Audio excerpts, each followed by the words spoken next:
धीरे धीरे हमने भी सीख लिया आँखों को पढ़ने का हुनर। धीरे धीरे हमने भी सीख लिया आँखों को पढ़ने का हुनर। लोग शब्दों से ज़्यादा आँखों से तकलीफ़ दिया करते हैं। बहुत बहुत नमस्कार। मैं आपका दोस्त, आपका भाई, आपका मेंटर एक बार फिर से आपकी सोच को धरती से आकाश तक ले जाने आया हूँ, है ना। पॉलिटिकल साइंस के chapter number 3 gender, caste and religion के थ्रू, है ना। हम ये टॉपिक, इसमें बहुत सारे टॉपिक्स हमने देख लिए हैं, थोड़ा सा लास्ट में बचा हुआ है, उसी को कंटिन्यू करेंगे, है ना। इसमें हमने देखा था पहले जेंडर क्या होता है, gender religion, gender division of labour क्या होता है, ये कवर कर लिया था हमने।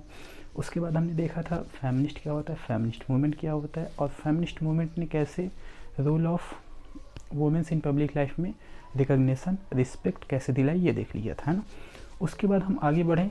उसके बाद हमने देखा कि डिस्क्रिमिनेशन कैसे फेस करती हैं वुमेन्स डेली लाइफ में, है ना। जैसे लिटरेसी रेट में और जॉब्स में, वेजेस में, सेक्स रेशियो में और सोशल इवेल्स, है ना। मतलब एनसीईआरटी सिर्फ किसके बारे में बोलती है, डिस्क्रिमिनेशन ऑफ वुमेन्स, है ना।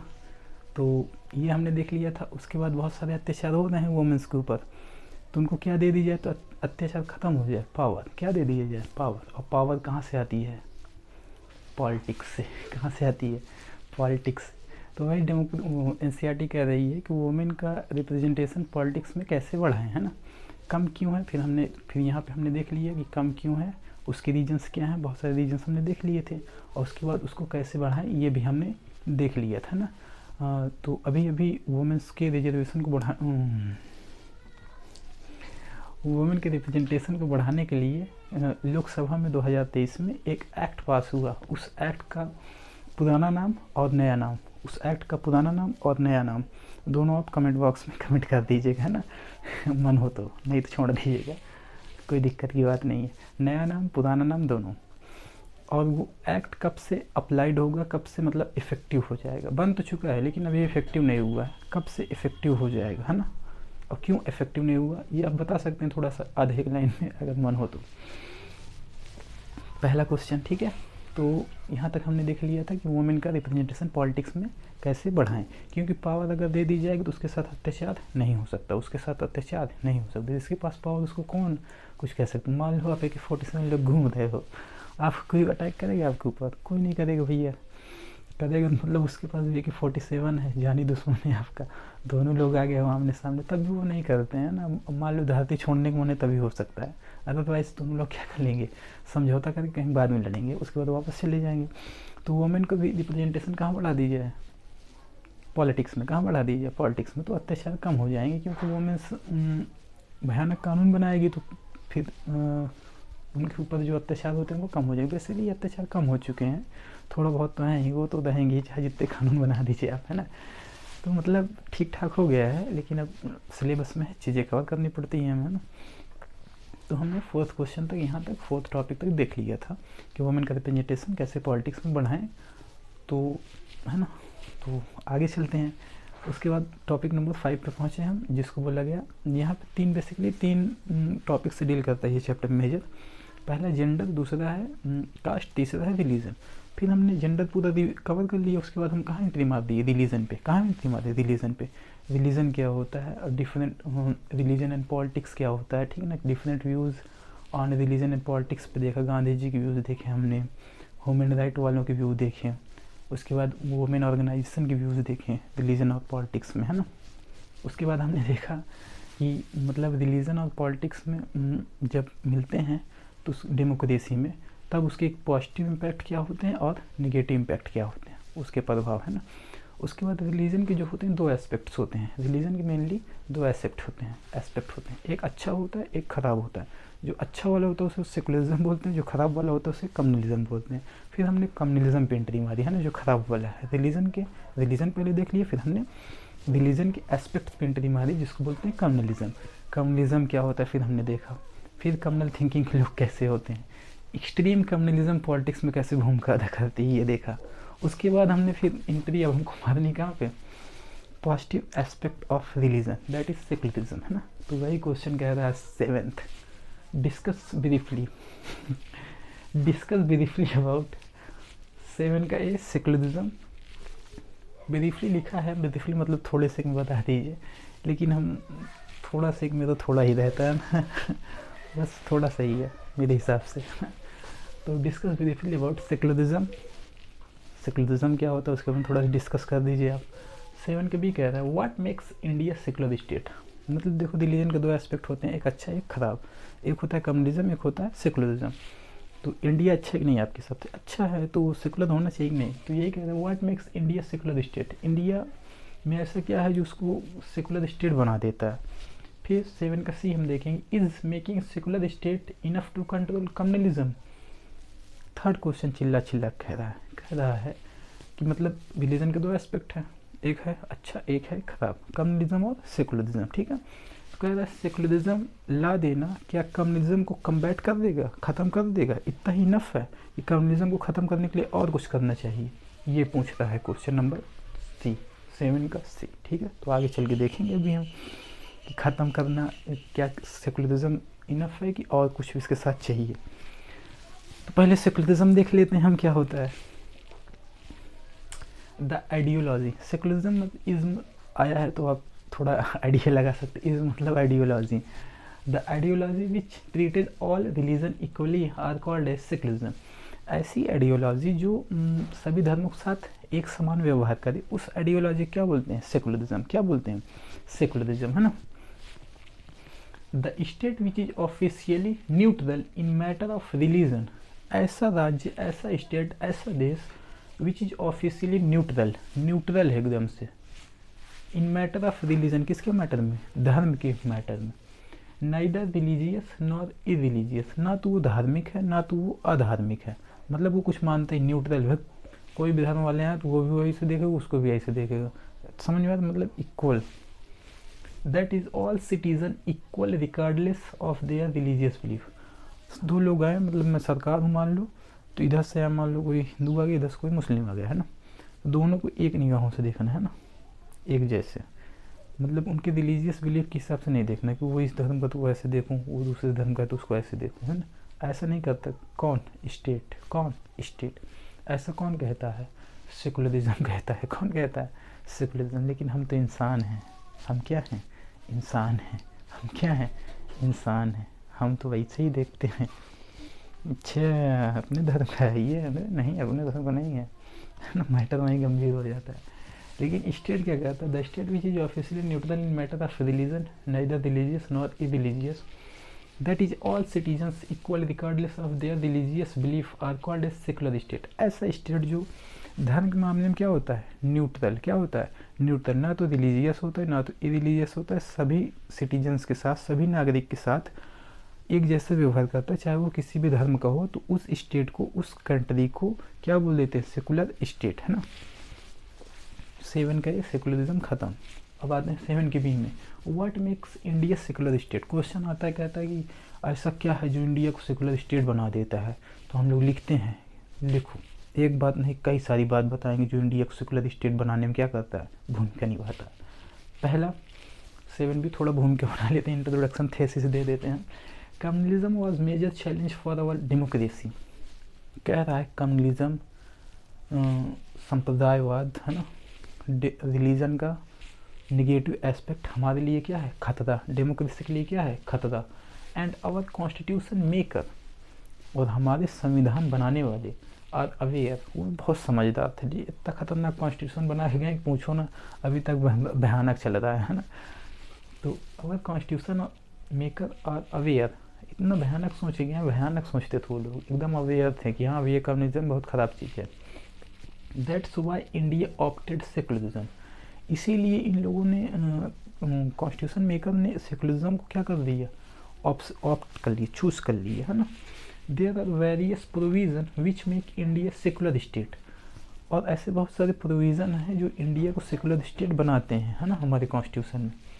पहला, there is no official religion for India like, मतलब इंडिया कोई ऑफिशियल रिलीजन है ही नहीं, है ना, कि हिंदू है कि मुस्लिम है कि सिख है कि ईसाई है, कौन से इंडिया कौन सा रिलीजन के बेसिस पे इसको पहचाना ही नहीं जाता। हमने ऑफिशियल रिलीजन डिक्लेयर ही नहीं किया क्या भैया सभी धर्म के लोग आओ रहो मस्ती में मौज में, है ना। तो इसीलिए पहला ही पॉइंट यही बताता है कि ऑफिशियल रिलीजन नहीं हमारा, इसलिए हम क्या है? Secular state. वेरीफाई कर रहा है कि नहीं पॉइंट को, है ना, वेरीफाई कर रहा है। No official religion, officially neutral, मतलब नो ऑफिशियल को या ऑफिशियली न्यूट्रल, तो वही बात है। तो ऑफिशियल मतलब कोई भी रिलीजन है ही नहीं इंडिया का, है ना, मतलब कॉन्स्टिट्यूशन में लिखा गया हो कि इंडिया एक हिंदुज़म कंट्री, जैसे पाकिस्तान में इस्लामिज़म कंट्री है, आगे दिया भी है for India. There is no official religion for India like Sri Lanka. Sri Lanka में क्या माना जाता है, बुद्धिज़्म। श्रीलंका ने अपने आप को क्या डिक्लेयर करके रखा है, बुद्धिज़्म, है ना, बुद्धिस्ट कंट्री है। पाकिस्तान अपने आप को जिले इलाही बना कर बैठा है, किसका, इस्लाम का, है ना, कहता है हम सबसे बड़े फॉलोअर हैं इस्लाम के, तो इस्लामिक कंट्री है। इंग्लैंड अपने आप को क्या बोल के रखा है, क्रिश्चियन, है ना, क्रिश्चियन कंट्री है। तो ये सब सोचो अपने आप को डिक्लेयर करके रखे हैं कि हम ये हैं, हम ये हैं, है ना। तो ये सेकुलर स्टेट की एग्जांपल नहीं है। तो इंडिया तो अपना ऑफिशियल कोई रिलीजन ही नहीं डिक्लेयर किया, तो वो सेकुलर स्टेट होगा कि नहीं होगा, होगा कि नहीं होगा, होगा कि नहीं होगा, होगा। ये पॉइंट कहता है कि इंडिया एक सेकुलर स्टेट है, ये पॉइंट कहता है, प्रूव करता है कि इंडिया एक सेकुलर स्टेट है। There is no official religion, कोई भी ऑफिशियल रिलीजन नहीं है, इसलिए इंडिया क्या है, सेकुलर स्टेट है। That is India not give special status to any religion, हम कोई धर्म को स्पेशल स्टेटस देते ही नहीं, विशेष अधिकार, विशेष कुर्सी देते ही नहीं, सबको एक जैसा ट्रीट करते हैं हम, कौन, India. Second, the constitution provide to all individual and communities freedom. Constitution सभी इंडिविजुअल, सभी लोगों को, सभी कम्युनिटीज़ को, है ना, लोग मान लो एक लोग है, कम्युनिटीज़ मतलब उनके बहुत सारे लोग उन्हीं के कम्युनिटी के हैं, मतलब लोग हैं जो, तो उस कम्युनिटी बोल देते हैं। The constitution provide to all individual and communities, अगर एक भी है तो उसको भी फ्रीडम है, तुम अपना कोई भी धर्म मानो भैया, और कम्युनिटी है तब भी उसको फ्रीडम, चाहे जो मानो, तुम्हारा मान। The constitution provide to all individual and communities to freedom, communities freedom to profess, है ना, profess, practice and propagate. Profess मतलब मानना होता है, प्रैक्टिस मतलब उसके विचारों पर चलना होता है। प्रैक्टिस करिए, किसी धर्म को आप मानिए, उसको प्रैक्टिस करिए और फैलाइए। प्रोफेस मतलब मानना, प्रैक्टिस मतलब उसको मतलब फॉलो करना, और प्रोपगेट मतलब फैलाइए भी, दूसरों को भी मोटिवेट करिए उसके प्रति। जैसे प्रोफेस मान लो मैं हिंदुज़म को फॉलो करूँगा और उसके बाद क्या करूँगा, प्रोफेस फॉलो कर रहा हूँ, मतलब टीका वीका लगा लिया तो प्रोफेस हो गया, नहीं लगाया तो मान लो धागे वगैरह पहन लिया ऐसे, तो ये क्या है, प्रोफेस, फॉलो करना, ठीक है। प्रैक्टिस मतलब प्रैक्टिस करके उसको मतलब प्रोफेस मतलब मानना मस्तिष्क में, प्रोफेस मतलब प्रैक्टिस करना, आप उसे धीरे धीरे पूजा करिए, जय हनुमान ज्ञान गुण सागर, प्रैक्टिस करिए, मतलब डेली लाइफ में उसे लाइए। फॉलो करना है, प्रैक्टिस करना है, फॉलो करना, प्रोफेस मतलब फॉलो करना, प्रैक्टिस मतलब डेली लाइफ में उसे यूज करना उन धार्मिक चीज़ों को, और प्रोपगेट फैलाइए भी, है ना, कि हनुमान चालीसा बहुत अच्छा है, उसको पढ़ने से चुड़ैल जो है पास में नहीं आती, है ना। प्रोफेस फॉलो करना है, प्रैक्टिस करना है और प्रोपगेट करना है। मन में मानिए किसी भी धर्म को आप, प्रोफेस हो गया, प्रैक्टिस आप बाहर भी दिखाइए, है ना, इसे टीका वीका लगा के प्रैक्टिस हो गया, उसे फैलाइए भी, है ना, तो प्रोपगेट हो गया। कोई भी इंडिविजुअल इंडिया में या कम्युनिटी कोई भी धर्म को प्रोफेस कर सकती है, फॉलो कर सकती है, प्रैक्टिस कर सकती है, प्रोपगेट कर सकती है, फॉलो कर सकती है, प्रैक्टिस कर सकती है, प्रोपगेट कर सकती है, फॉलो कर सकती है, प्रैक्टिस कर सकती है, प्रोपगेट कर सकती है। P triple P, profess, practice, propagate, profess, practice, propagate, profess, practice, propagate. किसी धर्म को आप मान सकते हैं, उसे प्रैक्टिस कर सकते हैं, डेली लाइफ में आप उसके नियमों कानून में बन के चल सकते हैं और उसे फैला सकते हैं, ठीक है। तो ये किसी भी धर्म के लिए मतलब सबको क्या है, छूट है, कहीं भी जाइए आपकी मर्जी। इंडियन कॉन्स्टिट्यूशन ऐसा कहता है, ठीक है। आर्टिकल नंबर 25, आर्टिकल नंबर 25 कहता है, ठीक है। Freedom to profess, practice and propagate any religion और not to follow any religion. आपकी मर्जी है तो फॉलो करिए, आपकी मर्जी है तो न फॉलो करिए किसी भी धर्म को, है ना। इंडिया कुछ नहीं कहेगा आपको। अगला चलते हैं, ये पॉइंट भी, सेकंड पॉइंट भी, इंडिया क्या बनाता है, सेकुलर स्टेट। क्या बनाता है, सेकुलर स्टेट। क्या बनाता है, सेकुलर स्टेट। पहला भी सेकुलर स्टेट बनाता है, नो ऑफिशियल रिलीजन। सेकंड भी बनाता है कि आप प्रोफेस, प्रैक्टिस और प्रोपगेट करिए किसी भी धर्म को, या ना मानिए, हम आपकी मर्जी, आप जानिए, आप काम जाने, है ना, कोई भी हमसे मतलब नहीं है। कौन कहता है, कॉन्स्टिट्यूशन ऑफ इंडिया। ये भी हम, इंडिया क्या बनाता है, सेकुलर स्टेट। थर्ड पॉइंट पे, the constitution in discrimination on ground of religion. आप किसी भी धर्म के हो, कॉन्स्टिट्यूशन आपके साथ भेदभाव नहीं करेगा, डिस्क्रिमिनेशन नहीं करेगा। किस आर्टिकल के थ्रू? तो आर्टिकल नंबर 15, आर्टिकल नंबर 15 ये भी कहता है। समझ में आ रहा है? मतलब कॉन्स्टिट्यूशन आपके साथ भेदभाव नहीं करेगा, भेदभाव नहीं करेगा। आप किसी धर्म को मान रहे हैं तब भी, है ना, ठीक है। प्रैक्टिस प्रोफेस करिए, कोई मतलब नहीं। अगर प्रैक्टिस कर भी रहे हैं तो आपके साथ डिस्क्रिमिनेशन नहीं होगा, डिस्क्रिमिनेशन नहीं होगा। आगे चलते हैं। तो ये थर्ड पॉइंट भी क्या प्रूव करता है कि इंडिया एक सेकुलर स्टेट है, इंडिया एक सेकुलर स्टेट है। आगे चलते हैं क्वेश्चन पॉइंट 4 पे, जो ये भी प्रूव करेगा कि इंडिया एक सेकुलर स्टेट है। The constitution allow state to interfere in matter of religion in order to ensure equality within religious communities. Easy example ban untouchability. मतलब ये कह रहा है पॉइंट नंबर 4 कि अगर ज़्यादा आप नौटंकी करेंगे तो रिलीजन स्टेट को, गवर्नमेंट को ये कैपेसिटी है, उसके पास ये राइट्स हैं, वो इंटरफेयर कर सकती है आपके धर्म में, है ना। मान लो आप उल्टा सीधा कर रहे हैं, आप धार्मिक मुद्दे हैं, मान लो आप एक ही धर्म के हैं, दो लोग, है ना, एक अपर कास्ट का एक लोअर कास्ट का, हिंदुइज्म को लेते हैं। लोअर कास्ट के लोगों को मान लो कभी कभी क्या होता है, पहले के ज़माने में मंदिर वगैरह में अलाउ नहीं किया जाता था, उनको छूआछूत माना जाता था, ठीक है, एक ही धर्म के थे तब भी। लेकिन गवर्नमेंट ने इसके अंदर एंट्री मारी, कहीं आप किसी के साथ भेदभाव नहीं कर सकते, भेदभाव नहीं कर सकते। तो कॉन्स्टिट्यूशन ये पावर देता है गवर्नमेंट ऑफ इंडिया को, ये गवर्नमेंट को, कि अगर मतलब एक धर्म के अंदर भेदभाव हो रहा है, अनटचेबिलिटी जैसी चीज़ें हैं, तो उसको आप क्या करिए, ख़त्म, इंटरफेयर कर सकते हैं। आपके पास ये राइट है, आपके पास ये राइट है, आपके पास ये राइट है, क्योंकि लोगों के अधिकार सबसे ऊपर हैं, ठीक है। आप रिलीजन के बेसिस पे किसी के साथ डिस्क्रिमिनेशन नहीं कर सकते हैं, है ना। अनटचेबिलिटी जैसी चीज़ें बहुत खतरनाक थी, है ना। एक बार एक सीएम थे जो मंदिर में गए थे, यूपी के हैं, है ना, उनको क्या बोला गया था, जब वो मंदिर में घुस गया, सीएम थे तब तो जाने दिए, जैसे ही मंदिर से वो निकल गए थे, पूरे मंदिर को धुलवाया गया था, तब फिर पूजा शुरू की गई थी। लोअर कास्ट के थे इसलिए, है ना। कॉन्स्टिट्यूशन तो राइट देता है, इसीलिए मंदिर के अंदर जाने दिया गया सीएम को। लेकिन अब सीएम बाहर आ गए हैं, है ना, तो मंदिर धुलने से कौन रोक सकता है, वो तो उनके राइट से ना। तो पुजारी ने क्या बोला कि आपका राइट आपका है, आप आ गए मंदिर में, सीएम है, अब हमारा राइट भी मंदिर धुलने से क्यों आप हमें रोक रहे हैं, हमें धुलेंगे मंदिर को, है ना, उसके बाद पूजा फिर से प्रारंभ करेंगे। तो सबके अपने अपने व्यूज़ हैं, है ना। लेकिन सोचो क्या बीती होगी सीएम पे, है ना। मतलब सीएम के साथ ऐसा भेदभाव किया गया, तो छोटे लोगों के साथ कैसा भेदभाव किया जाता होगा। तो गवर्नमेंट के पास इतनी पावर होती है, क्योंकि वो गवर्नमेंट थे, तो गवर्नमेंट को कौन रोक सकता है मंदिर में जाने से, है ना। तो गवर्नमेंट के पास ये पावर है कि वो इस रिलीजन के अंदर इंटरफेयर कर सकती है, और अच्छी बात है ना। तो ये भी इंडिया को क्या बनाता है, सेकुलर स्टेट, है ना। आगे चलते हैं। Secularism is not just an ideology of some parties और पर्सन। सेकुलरिज्म कोई एक विचारधारा नहीं है किसी एक पार्टी की या एक पर्सन की। This idea constitutes one of the foundation of our country, है ना। ये हमारी कंट्री का एक फाउंडेशन है, स्टोन है ना, मतलब जैसे घर बनता है तो फाउंडेशन बेस लगाया जाता है, ठीक है, उसके बाद घर बनाया जाता है। तो सेकुलरिज्म कोई आइडियोलॉजी नहीं है, मतलब एक पर्सन या पार्टीज़ की, हमारे देश की फाउंडेशन है ना। ये पॉइंट भी क्या प्रूव करता है कि इंडिया एक सेकुलर स्टेट है, इंडिया एक सेकुलर स्टेट है। हमारे कॉन्स्टिट्यूशन मेकर ने इसको फाउंडेशन के रूप में रखा, कहाँ पे, कॉन्स्टिट्यूशन में, है ना, ताकि आगे चल के कोई दिक्कतें ना आए, है ना। Hence, above given points prove that India is secular state where 150 crore diverse population, विभिन्न population accommodate with peace, stability along with development of nation।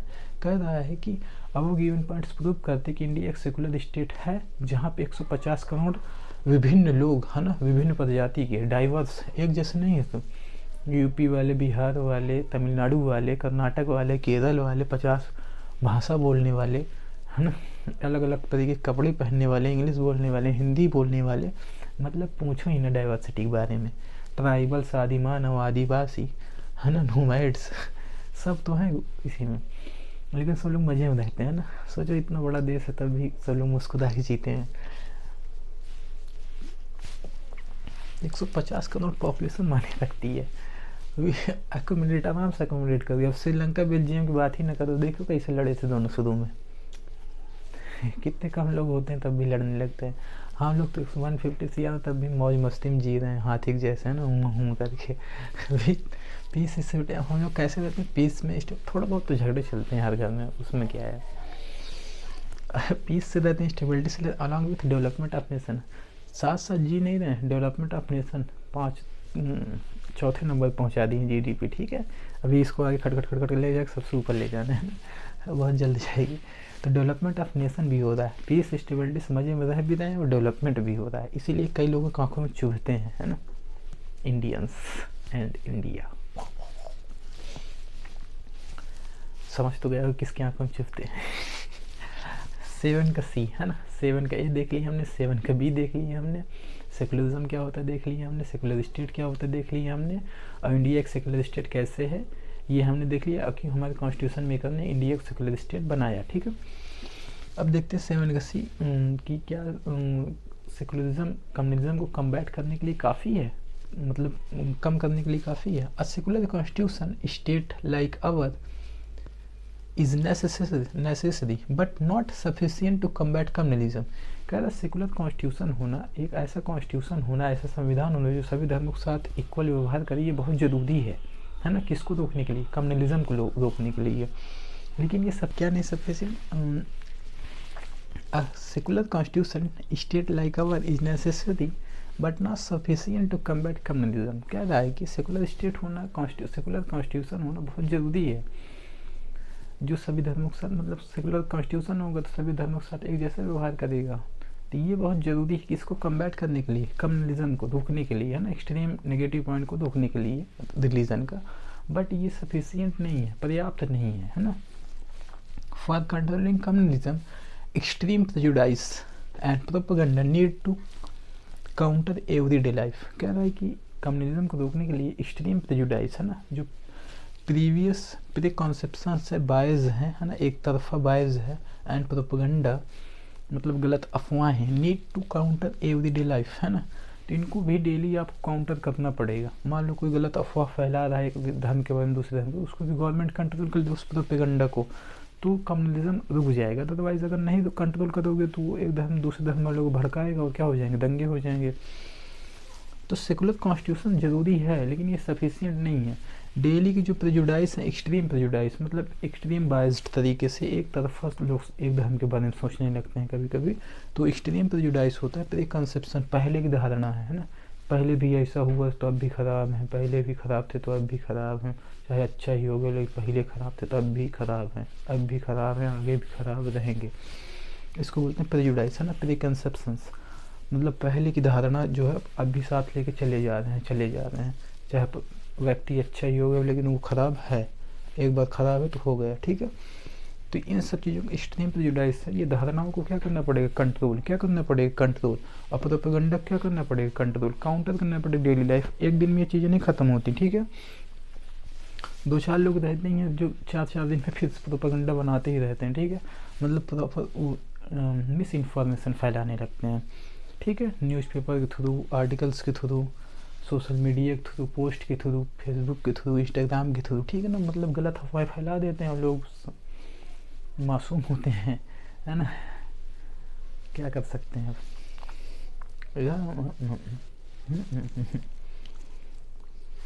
दर्द हो रहा है, क्या हो गया है,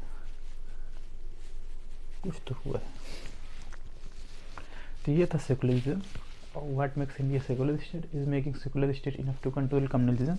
यहाँ तक हमने देख लिया था, ठीक है। अब हमको देखना है क्वेश्चन नंबर 8, है ना, मतलब जेंडर कवर कर लिया हमने, रिलीजन कवर कर लिया, हमको अब कास्ट देखना है ना, जेंडर रिलीजन कवर हो गया, कास्ट अब हमको देखना है। Discuss briefly about caste, caste क्या होता है, कास्टिज्म क्या होता है, and hereditary occupational division, hereditary occupational division, है ना, मतलब कोई पिता मतलब पूर्वज क्या काम कर रहा है तो उसका मतलब आने वाली जनरेशन क्या काम करेगा, फिर आने वाली जनरेशन क्या काम करेगा, वही होता है हेरिडेटरी ऑक्यूपेशनल डिवीज़न। जैसे जेंडर डिवीज़न में देखा था इनसाइड वर्क आउटसाइड वर्क, वैसे मतलब कोई एक कास्ट का व्यक्ति, उनके पिताजी क्या काम कर रहे हैं, उनके पिताजी के पिता क्या काम करते थे, वही मतलब ट्रांसफर करने वाला है। तो कास्ट क्या होता है, कास्टिज्म क्या होता है, और हेरिडेटरी ऑक्यूपेशनल डिवीज़न क्या होता है। ये आप नोट करिए, फिर उसके बाद इसको रफ करके फिर धीरे धीरे एक एक देखेंगे, है ना। तो आप इसे नोट कर लीजिए। फिर उसके बाद हम देखेंगे 8 का B, how caste system gone in great change, कैसे कास्ट और कास्ट सिस्टम एक भयानक चेंज में गए, महान चेंज में गए इन मॉडर्न इंडिया, इनमें कैसा मॉडर्न इंडिया में कैसा बदलाव देखने को मिला। And also give views of social and political reformer, और इसके साथ हमको व्यूज़ देखने हैं इनके सोशल और पॉलिटिकल रिफॉर्मर के, है ना, जो समाज सुधारक लोग थे उनके व्यूज़ क्या थे कास्ट सिस्टम पे। 8 का सी देखेंगे, has caste system completely disappeared from India, क्या कास्ट सिस्टम कम्प्लीटली डिसअपियर हो गया है इंडिया से, ख़त्म हो गया है? अरे भैया खतरनाक क्वेश्चन है। 8 का D, caste in politics and also discuss can caste alonely decide politics, क्या राजनीति में कास्ट देखेंगे, राजनीति में कास्ट, राजनीति में कास्ट, राजनीति में जाति देखेंगे, राजनीति में जाति। And also discuss can caste alonely decide politics, और ये भी देखना मतलब राजनीति में कास्ट देखना है, राजनीति में जाति देखना है, राजनीति में जाति देखना है। तो क्या जाति अलोनली डिसाइड कर देती है क्या राजनीति को, है ना? क्या एक जाति के लोग पूरे पॉलिटिक्स को मोड़ देते हैं क्या? क्योंकि राजनीति कहाँ देखी जाती है? जाति में। राजनीति कहाँ देखी जाती है? जाति में। तो क्या जाति पूरा पॉलिटिक्स को संभाल लेती है क्या? वो कह रहा है। And also discuss can caste alonely decide politics, क्या कास्ट अकेले ही पॉलिटिक्स को डिसाइड कर देती है कौन जीतेगा कौन नहीं जीतेगा? तो ये भी हम देखेंगे डिसाइड कर देती है कि नहीं कर देती, है ना। एक कास्ट के लोग भी बहुत झगड़े होते हैं, तो डिसाइड नहीं कर पाती, है ना। कभी कभी कर देती है, लेकिन एक कास्ट की हमेशा नहीं डिसाइड कर देती, है ना। अलोनली कास्ट अलोनली कैसे डिसाइड कर सकती? एक ही जात के दो नेता खड़े हो जाएंगे तो कैसे फिर डिसाइड कर पाएगी? उसी मोड बिखर जाएंगे, फिर दूसरा मौका चौका मारेगा। 8 का E, politics in caste and also discuss its positive and negative role. क्या था? अभी हमने क्या देखा? राजनीति में जाति। अब क्या देखना है? जाति में राजनीति। पहले राजनीति में जाति, अब जाति में राजनीति। यहाँ कौन फायदा उठा रहा है? पॉलिटिक्स। राजनीति में जाति हो रही है, राजनीति में जाति घुस रही है, और यहाँ पे जाति में राजनीति जा रही है। ठीक है, पहले राजनीति ने किसका फ़ायदा उठाया? जाति का। अब जाति किसका फ़ायदा उठाना चाहती है? राजनीति का। जाति किसका फ़ायदा उठाना चाहती है? राजनीति का। यहाँ किसने फ़ायदा उठाया? राजनीति ने किसका फ़ायदा उठाया? जाति का। तो जाति भी होशियार निकली। जाति भी अब किसका फ़ायदा उठाना चाहती है? पॉलिटिक्स का। जब जाति पॉलिटिक्स का फ़ायदा उठाए तब इसके दो रोल होते हैं, एक पॉजिटिव और एक नेगेटिव। एक पॉजिटिव रोल होता है, एक नेगेटिव रोल। तो कैसे होता है ये अब आगे हम देखेंगे, है ना। आई होप यहाँ तक आप लोगों ने नोट कर लिया होगा। स्क्रीनशॉट वगैरह आप ले लीजिए, तब तक मैं हट जाता हूँ और उसके बाद हम 8th क्वेश्चन में मिलते हैं।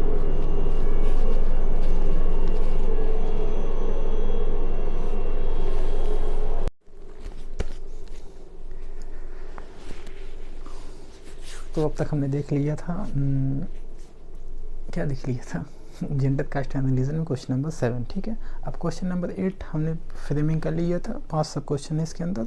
तो question number A, B, C, D और E, है ना। तो क्वेश्चन नंबर 8 का A आपके सामने प्रस्तुत है, उसे हम क्या करेंगे? कंटिन्यू करेंगे। ठीक है, तो 8 की A में क्या था हमारा? कास्टिज्म और हेरिडिटरी ऑक्यूपेशनल डिवीज़न। ये क्या होता है? तो 8 का A क्या कह रहा है? The structure made by society in Asian time for differentiating the work of people are called as varna system. कह रहा ऐसा स्ट्रक्चर जो सोसाइटी के द्वारा एशियन टाइम में, पुराने ज़माने में बनाया गया था, किसके लिए? डिफ्रेंशिएटिंग द वर्क के डिफ्रेंशिएशन के लिए। ठीक है, वर्ण सिस्टम ब्राह्मण, क्षत्रिय, वैश्य, शूद्र, ये बनाया गया था। ब्राह्मण मतलब जो कथा सुनाएगा, एजुकेशन बांटेगा, ये सब किस में आ जाएगा? ब्राह्मण्स में आ जाएंगे। और जो प्रोटेक्शन करेगा और रूल करेगा वो क्षत्रिय में आ जाएगा। और जो बिजनेस वगैरह करेगा, ट्रेड करेगा, वो वैश्य में आ जाएगा। और जो लेबर का काम करेगा वो किस में आ जाएगा? शूद्र में। तो वर्ण सिस्टम बेसिकली क्या था? डायनेमिक था। क्या था? डायनेमिक, चेंजेबल था। जैसे मैं अभी पढ़ा रहा हूँ तो मैं किस में आ जाऊँगा? ब्राह्मण्स में। उसके बाद मैं मान लो अपने घर की रक्षा करने लगा तो मैं प्रोटेक्शन क्षत्रिय में आ जाऊँगा। ठीक है, और उसके बाद मैं मान लो बिजनेस भी थोड़ा बहुत कुछ करने लगा तो उस किस में आ जाऊँगा? वैश्य में। मान लो मैं अपने घर का झाड़ू पोछा करने लगा तो इसमें आ जाऊँगा शूद्र में। तो वर्ण सिस्टम ऐसे था, डिफ्रेंशिएटिंग द वर्ग। जैसे हम झाड़ू पोछा करने लगूँ सामने वाला समझ जाएगा मेरा वर्ग क्या है, लेबर वाला। कौन सा है? लेबर वाला। तो मैं किस में आ जाऊँगा, किस में आ जाऊँगा, शूद्र में। किस में आ जाऊँगा? शूद्र में। लेकिन जैसे मैं पढ़ाने लगूँ किस में, ब्राह्मण्स में आ जाऊँगा। तो वर्ण सिस्टम बेसिकली क्या था, डायनेमिक था, चेंजेबल था। जैसे ही आप काम चेंज करें वैसे ही आपका वर्ण सिस्टम चेंज हो गया, ब्राह्मण क्षत्रिय वैसे शूद्र, ठीक है। लेकिन कास्ट सिस्टम स्टैटिक था, कास्ट सिस्टम स्टैटिक था।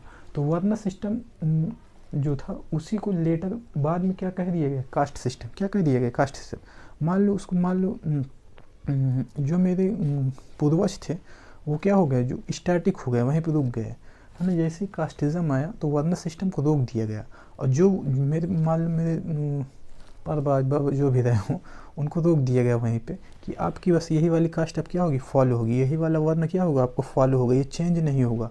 आप काम चेंज नहीं करेंगे, आप कोई भी काम करिए आपका कास्ट यही रहेगा। जैसे ही वर्ण सिस्टम को स्टैटिक किया गया उसी को बोल दिया गया कास्ट सिस्टम। क्या बोल दिया गया, कास्ट सिस्टम। तो interconnection of various caste is called as caste system, है ना। ये क्या है, स्टैटिक। वर्ण सिस्टम क्या था, डायनेमिक था, चेंजेबल था। लेकिन कास्ट सिस्टम क्या हो गया, स्टैटिक। लगभग ये 1500 साल पहले किया गया, है ना। उससे पहले ये क्या था, डायनेमिक था। कोई भी किसी कास्ट वर्ण सिस्टम में जा सकता है, लेकिन कास्ट में एक बार चिपक गई तो चिपक गई, ठीक है। The blind follower of particular caste which announce them superior while other inferior then it is called as casteism. मतलब अंधभक्त, है ना। कुछ लोग होते हैं कास्टिज्म के अंधभक्त होते हैं, जो क्या करते हैं, पर्टिकुलर कास्ट को फॉलो करते हैं और अपनी कास्ट को क्या करते हैं, सुपीरियर कहते हैं, और दूसरी कास्ट को क्या कहते हैं, इन्फीरियर। वाइल, तो इसको बोलते हैं कास्टिज्म। क्या बोलते हैं, कास्टिज्म, है ना, जातिवाद। Unlike gender and religion, caste division is special to India. Gender और रिलीजन मतलब पूरी दुनिया में देखने को मिल जाता है, जेंडर डिवीजन और रिलीजन डिवीजन है लगभग लगभग। लेकिन कास्ट डिवीजन स्पेशल है इंडिया के लिए। किसके लिए, इंडिया के लिए। Division based on occupation, work which passed from one generation to another are called as hereditary occupational division.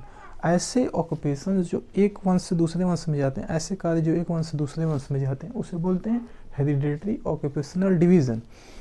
Members of same caste group were supposed to form social community that practice similar occupation and married within caste group. Member of same caste group were supposed to form a social community. एक cast के लोग community बना लेते हैं, that practice similar occupation and married within caste group. मतलब कुछ लोग अपने क्या बना ले, ग्रुप बना लेते हैं और एक दूसरे काम करते हैं और आपस के कास्ट में क्या करते हैं, मैरिज करते हैं। तो ये है hereditary occupational division. I hope आपको समझ में आएगा वर्ण सिस्टम क्या होता है, कास्ट सिस्टम क्या होता है, कास्ट क्या होता है, और ये कहाँ पे है, स्पेशल है इंडिया के लिए, है ना। कास्ट सिस्टम सिर्फ इंडिया में पाया जाता है ना, आप समझ लीजिए इस बात को।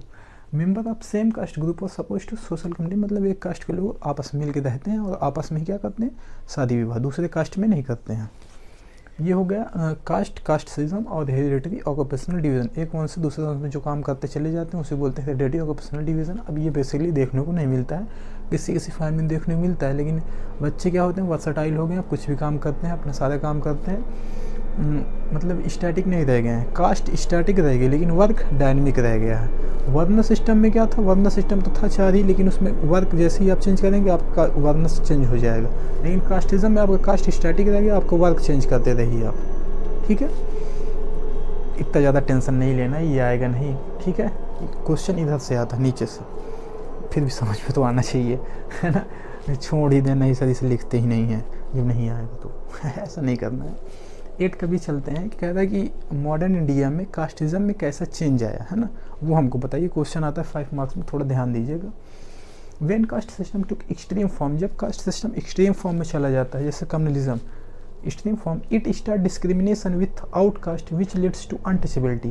क्या था, जब कास्ट सिस्टम एक्सट्रीम फॉर्म में चला जाता है तो वो दूसरे कास्ट के साथ डिस्क्रिमिनेशन करने लगता है, उस वजह से क्या हो जाती है, अनटचेबिलिटी, छुआछूत का कॉन्सेप्ट जो है, छोटी कास्ट के और देखिए इसको मतलब दूध भगा दे, है ना। तो डिस्क्रिमिनेशन हो जाता है, जैसे अपने कास्ट को सुपीरियर समझोगे, नीचे दूसरे को क्या बनोगे, इन्फीरियर, और इन्फीरियर हो तो उसको छूओगे नहीं, छू लिया मुझे नहाना पड़ेगा, है ना। ऐसा मतलब डिस्क्रिमिनेशन करने लगते हैं फिर लोग। So for stopping or controlling, तो इसको रोकने के लिए और कंट्रोल करने के लिए मैनी पॉलिटिकल लीडर्स, बहुत सारे राजनीतिक नेता, एंड सोशल रिफॉर्मर, समाज सुधारक, like Jyotiba Phule Gandhi ji, Ambedkar, Ramaswamy advocated and work to establish caste equality in society. मतलब 3-4 नेता का नाम दे दिया है इसने, एनसीईआरटी ने।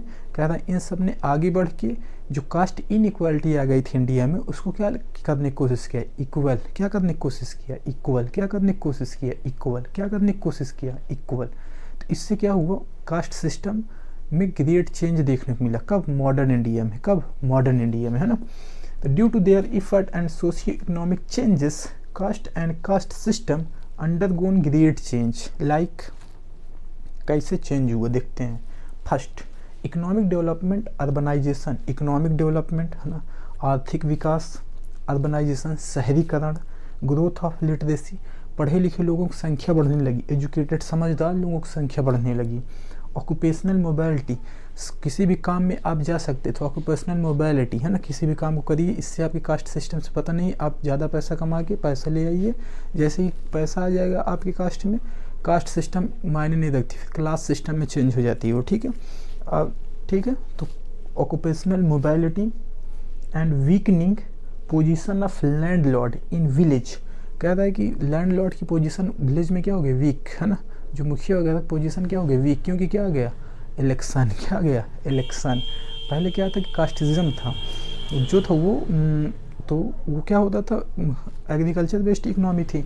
लैंडलॉर्ड जिसके पास ज़्यादा ज़मीन वो मुखिया हो जाता था। लेकिन अभी क्या हो गया, डेमोक्रेसी आ गई, प्रधानी के इलेक्शन। तो क्या हुआ ना, इससे भी कास्टिज्म भी हुआ। प्रधानी को अगर ज़्यादा वोट चाहिए तो सभी कास्ट को मिला के चलना पड़ेगा उसको, है ना। अदरवाइज कुछ कुछ गाँव में नहीं बन पाता देसी हो, तो कास्ट सिस्टम वहाँ रह जाता है, ऐसा नहीं मैं कहता। लेकिन बहुत सारे विलेज में क्या हो गया, कम हो गया है, क्योंकि लैंडलॉर्ड की पोजीशन क्या हो गई, weak in village. Old notion, पुरानी धारणा जो थी, ऑफ कास्टिज्म ब्रेकिंग डाउन। इससे पुरानी धारणा जो थी क्या, वो डाउन हो रही, क्या हो रही है, डाउन हो रही। पहले इकोनॉमिक डेवलपमेंट देखने को मिला, अर्बनाइजेशन देखने को मिला, ग्रोथ ऑफ लिटरेसी हुई, ऑक्यूपेशनल मोबिलिटी हुई, weakening of position of landlord. इन सब से जो ये सब चीज़ें हुई, इससे क्या हुआ, ब्रेक डाउन हुआ। ओल्ड नोशन ऑफ कास्टिज्म क्या हुआ, ब्रेक डाउन हुआ, टूट गया वो, है ना। जो जज्बा था कि हम ये जात के हैं वो जात के, थोड़ा ब्रेक हुआ, है ना। मैं ये नहीं कहता कि एकदम से ख़त्म हो गया, ब्रेक हुआ, है ना। कास्टिज्म थोड़ा सा मैटर कम करने लगी। ठीक है, तो ये है। लेकिन पूछने के बाद तो समझ जाते हैं कौन से कास्ट के हैं, तो वैसे होता है, लेकिन थोड़ा सा मैटर कम करने लगी। किसके, मॉडर्न इंडिया में, किसकी वजह से, इन सब की मूवमेंट चलाने की वजह से, है ना। सोशल रिफॉर्मर, पॉलिटिकल लीडर की वजह से, है ना। क्योंकि इकोनॉमिक, सोशियो इकोनॉमिक, सामाजिक और आर्थिक विकास हुआ, तो जिसने कास्टिज्म को क्या किया, चेंज किया। क्या किया, चेंज किया। कब, मॉडर्न इंडिया में। पहला ये हो गया। दूसरा, in urban areas it doesn't matter who walking, sitting, eating next to us. मतलब शहर में ये मैटर नहीं करता कि आपके बगल में कौन सी कास्ट का चल रहा है, कौन खा रहा है आपके साथ, कौन चल रहा है, कौन बैठा है, कौन खा रहा है। ये शहरों में मायने नहीं रखता, क्योंकि आप शहर में ज़्यादा टाइम नहीं होता, इतना काम प्रेशर का होता है, काम का प्रेशर होता है। मतलब लोगों को भी मैटर ही नहीं करता, इंसान है बस यही मैटर करता है। सामने वाला खाओ, जल्दी से रेस्टोरेंट में गए, खाए पिए, निकल लिए, है ना। मतलब मैटर ही नहीं करता है। तो अर्बनाइजेशन ने इसमें बहुत भूमिका नहीं की। शहर में कास्टिज्म ज़्यादा देखा नहीं जाता है ना, किसी के पास टाइम ही नहीं, कौन वहाँ नौटंकी करे। गाँव में ये सब होता है, जब 14-4 लोग बैठते हैं, कास्ट के वो कास्ट के। शहर में टाइम इतना काम करवा लेती है ना, डेमोक्रेसी, हालत ख़राब हो जाती लोगों की, है ना। जैसे आप लोग कल छुट्टी, लेकिन टीचर का स्कूल खुला हुआ है। कास्टिज्म होता है बहुत भयानक होता है, लेकिन फिर जिंदा रहना पड़ता है। Constitution of India prohibit caste based discrimination through article 15। क्या कॉन्स्टिट्यूशन ऑफ इंडिया ने तीसरा कैसा मॉडर्न तीसरा चेंज किया है, कॉन्स्टिट्यूशन ऑफ इंडिया ने मॉडर्न इंडियन कॉन्स्टिट्यूशन बन गया, है ना। तो उसने क्या किया, कास्ट बेस्ड डिस्क्रिमिनेशन को ख़त्म किया, प्रोहिबिट किया, ख़त्म कर दिया। कास्ट के बेस पे कोई डिस्क्रिमिनेशन किया तो समझ लेना फिर घर से उठा लेंगे। किसके थ्रू, आर्टिकल 15 के थ्रू। लेकिन चीज़ें होती हैं, क्योंकि पुलिस भी मिल जाती है, सब लोग मिल जाते हैं। भैया कहाँ बोल रहा हूँ मतलब पुलिस बहुत इन चीज़ों को ध्यान रखती है, इस वजह से ये क्या हो रही है, ख़त्म हो रही है। ठीक है, hence we can conclude that old notion of caste break, है ना।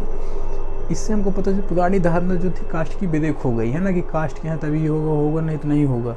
तो ये ओल्ड नोशन ब्रेक हो गया। And caste gone in great change in modern India. और कास्ट में बहुत भारी बदलाव देखने को पड़ा, कब, आधुनिक भारत में, है ना, मॉडर्न इंडिया में। यहाँ हमारा 8 का ए भी ख़त्म हो गया, 8 का बी भी ख़त्म हो गया, 8 के सी पे एंट्री मारते हैं। इसमें क्या था कि has caste disappear from India, क्या कास्ट इंडिया से ख़त्म हो चुकी है? तो नहीं।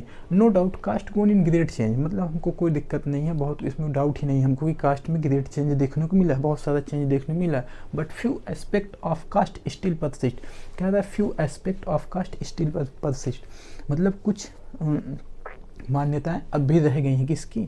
कास्ट की। That is caste still exist in India and is seen in society like, मतलब इसका मतलब है कुछ रह गई हैं तो कास्ट अब भी लगाया जाता होगा, अब भी जिंदा है इंडिया में।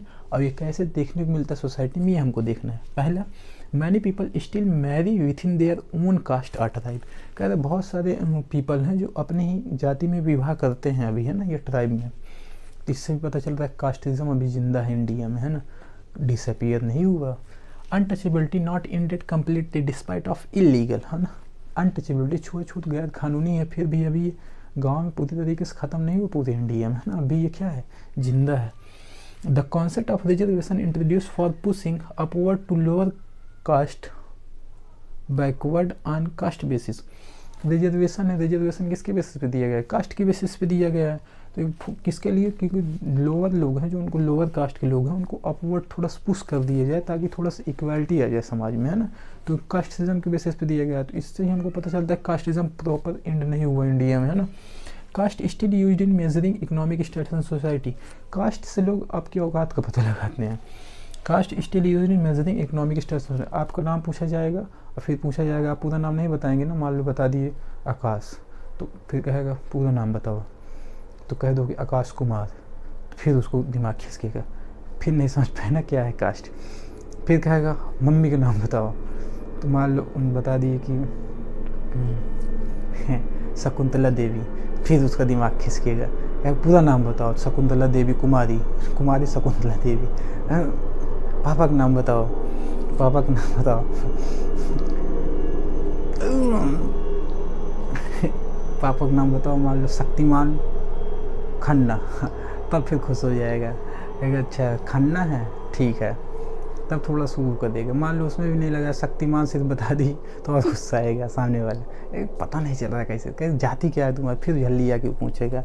मतलब कि कास्ट से आपका इकोनॉमिक स्टेटस भी पता लगाया जाता है। कुछ लोग मेजर भी करते हैं आज भी सोसाइटी में, ठीक है, आपका पूरा नाम पूछते हैं और कास्ट जो भी लगी उसके हिसाब से आपकी औकात का मेजरमेंट होता है ना।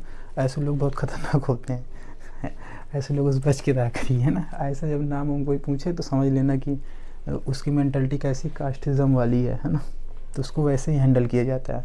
जो कास्ट का वही कास्ट बता दो, यही कास्ट है हमारी, बिरादरी है ना, मैटर करती है।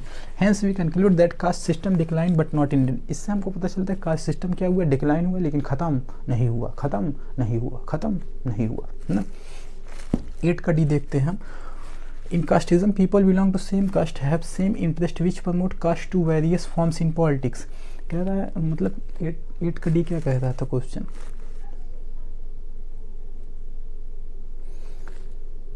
कास्ट इन पॉलिटिक्स, राजनीति में पॉलिटिक्स कैसे होती है ये हमको देखना है, ठीक ना। In casteism people belong to same caste have same interest, कह रहा है कास्टिज्म में जो पीपल सेम ग्रुप के होते हैं उनके सेम इंटरेस्ट होते हैं, which promote caste to various forms in politics, तो उस तरीके से पॉलिटिक्स उनका फ़ायदा भी उठाती, पॉलिटिक्स उनका वैसे ही फ़ायदा उठाती, सेम इंटरेस्ट के होते हैं। एक बार कहते हैं भैया आप तुम्हारी जाति को ध्यान देंगे तो उसको जिता देंगे वो लोग, और वो फिर जीत भी जाता है, ठीक ना। तो some political parties give ticket to the leader whose caste community member is higher and chances of winning is higher. कुछ पॉलिटिकल पार्टी क्या होती हैं, देखती हैं कि एक कास्ट का लोग, 2 कास्ट के लोग हैं, उसकी माइनॉरिटी मतलब कम कास्ट के लोग हैं, तो मान लो 10-20 लोग हैं, इधर क्या है 50 लोग हैं, तो इसके नेता को क्या दे देंगे, टिकट, क्या दे देंगे, टिकट अपनी पॉलिटिकल पार्टी का, और उसको क्या कर देंगे, टिकट देंगे। तो ये ज़्यादा लोग हैं, ये कम लोग हैं, ये वाले इस कास्ट के लोग जीत जाएंगे, तो जीत जाते हैं। तो ऐसी पॉलिटिकल पार्टी करती हैं, किसका फ़ायदा उठाती हैं, कास्टिज्म का, है ना, किसका फ़ायदा उठाती हैं, कास्टिज्म का। तो राजनीति कहाँ जाती है, कास्ट में, कहाँ जाती है, कास्ट में। राजनीति किससे खेल रही है अभी, कास्ट से, किससे खेल रही है, कास्ट से। देखिए कास्ट, इस कास्ट के लोग ज़्यादा हैं, उनको टिकट दे दी, वो लोग जीत गए और पॉलिटिकल पार्टी का नाम हो जाता है कि हमारी पार्टी के नेता जीते हैं। पहला, इस तरीके से पॉलिटिक्स में राजनीति जाती है, कास्ट में राजनीति जाती है। दूसरा, when government formed political party usually take care of different caste and tribe to win next election. जब गवर्नमेंट फॉर्म हो जाती है तब भी नेता लोग किसका ध्यान देते हैं, डिफरेंट कास्ट का, है ना, डिफरेंट कास्ट का and try to win next election, ताकि वो दूसरा इलेक्शन फिर से जीते, है ना। नहीं ध्यान देंगे 5 साल बाद फिर ख़त्म, है ना। तो ये लोग क्या करते हैं, फिर से ध्यान देते हैं। तो राजनीति कहाँ ध्यान दे रही, पॉलिटिक्स में। राजनीति किस में ध्यान दे रही, जाति में। किस में इंटरेस्ट ले रही, जाति में। Political parties favour some caste and announce themselves as their representative. Political parties किसी एक कास्ट को पकड़ते हैं जिसके ज़्यादा लोग रहते हैं, उनको कहते हैं हम तुम्हारे मसीहा हैं, तुम हमें जिताओ, हम तुम्हें तथास्तु देंगे। क्या देंगे, तथास्तु, ठीक है। तो ये है caste in politics, caste in politics. अब हमको इसके आगे देखना है कि क्या कास्ट अलोनली डिसाइड करती है पॉलिटिक्स को, ये देखना है। और उसके बाद देखना है पॉलिटिक्स इन कास्ट, है ना। पॉलिटिक्स इन कास्ट, जाति में राजनीति। अभी हम क्या देख रहे हैं, राजनीति में जाति। अब देखेंगे जाति में राजनीति, ठीक है। तो इसका आपको नोट्स मिल जाएगा, क्योंकि थोड़ा सा जाना है, उसके बाद आने के बाद तो रिकॉर्ड होगा नहीं। तो आप ये कंप्लीट कर लीजिए आज ये चैप्टर, उसके बाद कल आपको नया चैप्टर मिलेगा। आई होप 12 बजे के बाद ही मिल पाएगा, अभी तो इम्पॉसिबल लग रहा है, ठीक है। तो इसके बाद वो आपको एक पेज मिल जाएगा नोट्स, उसको आप लिख लीजिए। उसके बाद में हम इसको क्या एक्सप्लेन कर देंगे, ठीक है। यहाँ तक एक्सप्लेनेशन हो गया है। उसके बाद मिलते हैं नेक्स्ट वीडियो, तब तक के लिए नमस्कार।